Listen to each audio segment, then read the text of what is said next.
Hello सबाइके আমি makeup artist Debolina. Welcome to my channel Mukhdarpan. আজকে আমি তোমাদের মেসি ব্রেড হেয়ার স্টাইলের টিউটোরিয়ালটা শেয়ার করতে যাচ্ছি। তো যারা ফেসবুক থেকে দেখছো তারা আমাকে একটা ফলো করে এবং যারা ইউটিউব থেকে দেখছো তারা আমাকে সাবস্ক্রাইব করে টিউটোরিয়ালটা দেখতে বসে পড়ো। তো এরকমই সুন্দর সুন্দর হেয়ার স্টাইলের ভিডিও দেখতে আমার সাথে কিন্তু সবসময় তোমাদেরকে জুড়ে থাকতে হবে। তো চলো আজকের ভিডিও শুরু করা যাক। এই হেয়ারটা এতই সহজ এবং এতই সুন্দর যে তোমরা যে কোনো পার্টি মেকওভারে শাড়ি অথবা লেহেঙ্গার সাথে ক্যারি করতে পারো।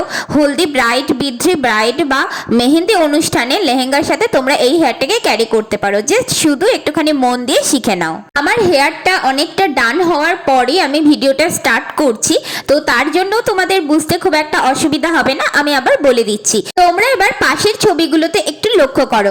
আমরা যেখান থেকে পাফ করি ঠিক তার একটু নিচে একটা লম্বা করে পনিটেল করে নিতে হবে, দু সাইডে চুল রেখে, যাতে এইভাবে ভিডিওতে দেখানো প্রসেস অনুযায়ী আমরা দুদিক থেকে আবার চুলটা নিয়ে গার্ডার দিতে পারি। ব্যাস, আর কিচ্ছু করতে হবে না। এবার তোমরা ভিডিওটাকে ভালোভাবে খেয়াল করো এবং সেই অনুযায়ী দেখে দেখে ড্যামিতে বা কারোর হেয়ারে প্র্যাকটিস করো।